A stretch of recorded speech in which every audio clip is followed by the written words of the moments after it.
a new Yeah. This is on September 10th, you'll launch your new show in the afternoon day part. It is the only day part left that you haven't dominated. Why are you doing this? What's going on about that? And I guess I'm not sure if I'm trying to be a daytime dominatrix or not. But you know, I'm very excited. I think this is a new chapter for me, a new beginning, a new adventure, and I'm just really thrilled to be in a venue where I can really be myself. And I think in terms of what I bring to the table, my skill set is really interacting with people, trying to sort of distill complicated topics, trying to really get the best out of people when I'm talking with them and doing an interview with them, and trying to deliver really useful information to the public. So the idea of being able to start from scratch, to have a blank canvas, and to be able to create a 1-hour show where I can spend an hour if I feel it's justified on any given topic, or talking to a newsmaker or celebrity.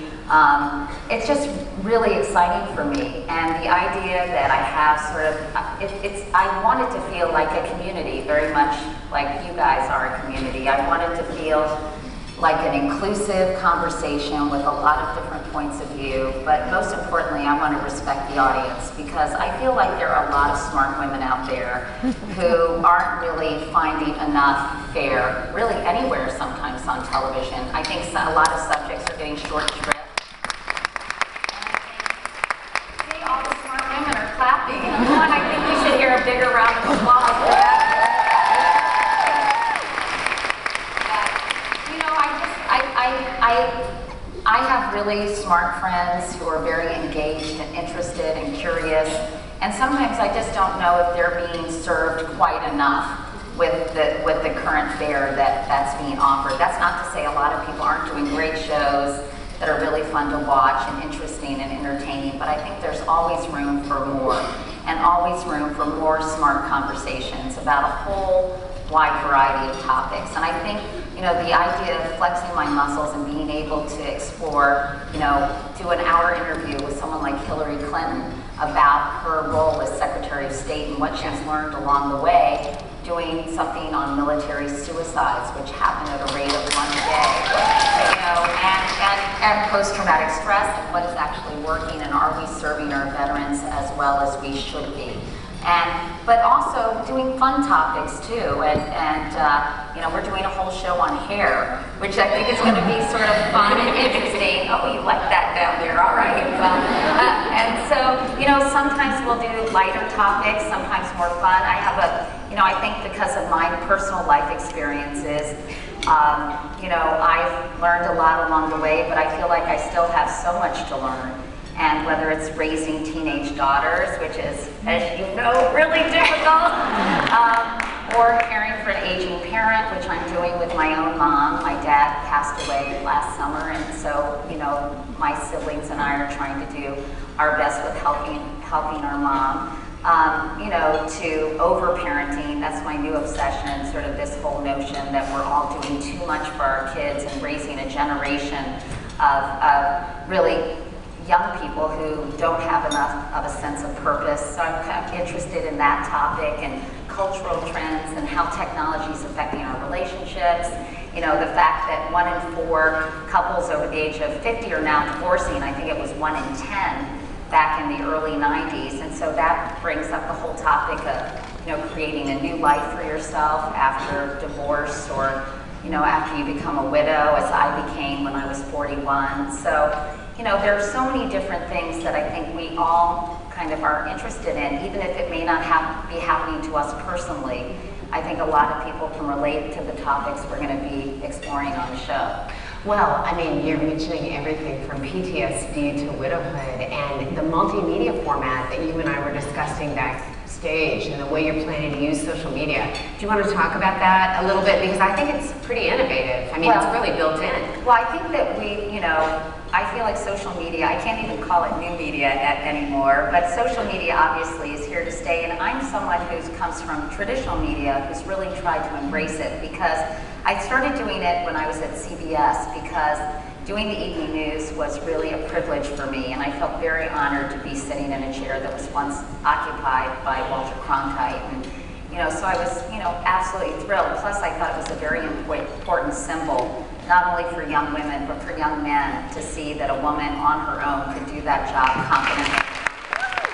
First woman to helm a primetime news show at home hour herself. But having said that, it was a half-hour format, which means 22 minutes. We had to get all the news of the day in. If I had time to ask one reporter a question, they had 15 seconds to answer, and I'd be thank you very much, and on to the next thing, even though I probably had a lot more questions that I wanted to ask. But I think when I was doing that job, I felt a little separated from, people in the audience. And I think unlike the Today Show, where, people used to come up to me and say, I feel like I know you. And I would say, well, you actually do.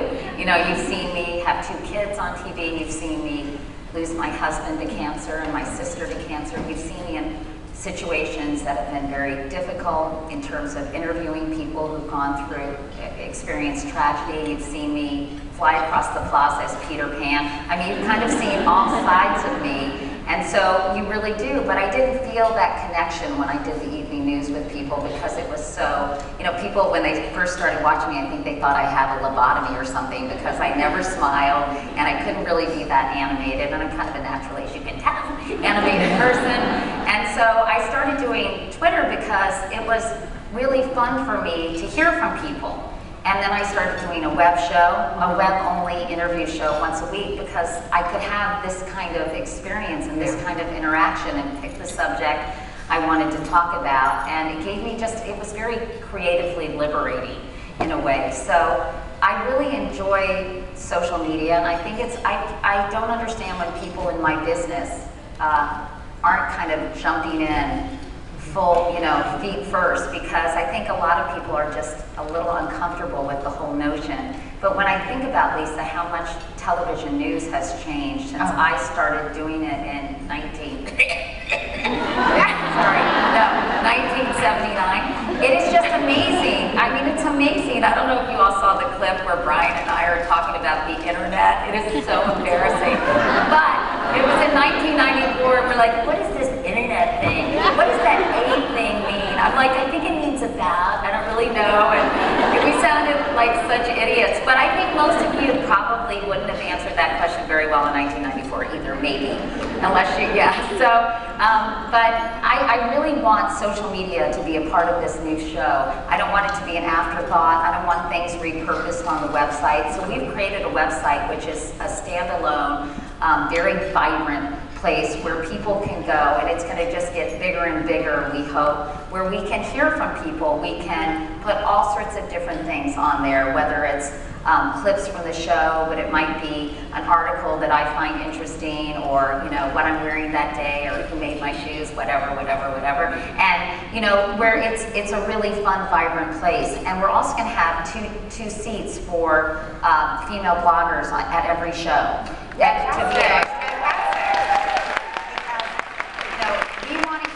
We want them to reach out to their community. We want to hear what the community is saying, whether it's a specific, for example, if we're doing a military issue, it would be great to get input from some of the military bloggers out there, and to hear from them about some of the things. This is an incredible resource for somebody like me. We used to get letters when I started at the Today Show, letters from viewers saying this, that, and the other thing, often criticizing my hair, but that's okay. And now we can get instant feedback. We can solicit guests. We can get ideas. What are people talking about? What is their point of view on any given subject? And it's just a tremendous resource. So we're going to be doing the show every day at 2 in the afternoon. It airs in some markets at 2 and others at 3 and others at 4. But we're going to solicit questions on Twitter and Facebook in the morning, so we can hear from real people and what they want to know and what they want to explore on any given day. And that's something I played with at CBS, but sometimes traditional media is a little reticent to embrace social media in a really kind of real way. But for example, when the oil spill in the Gulf took place, sometimes get so into the weeds and into the nitty gritty, you forget to ask the experts questions like, how much oil, how much oil is down there? And so we would get sometimes, I think, some of the best questions when I reached out on Twitter and asked people for their, what they wanted to know.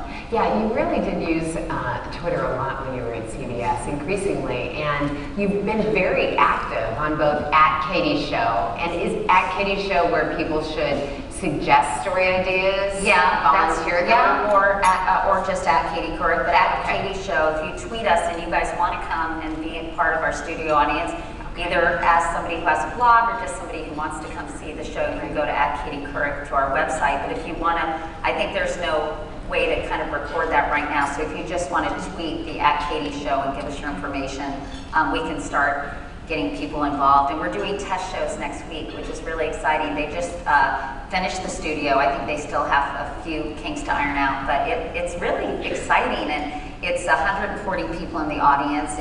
People are really close and it's very intimate, and I think it's going to be a lot of fun, and I hope it will have some impact as well.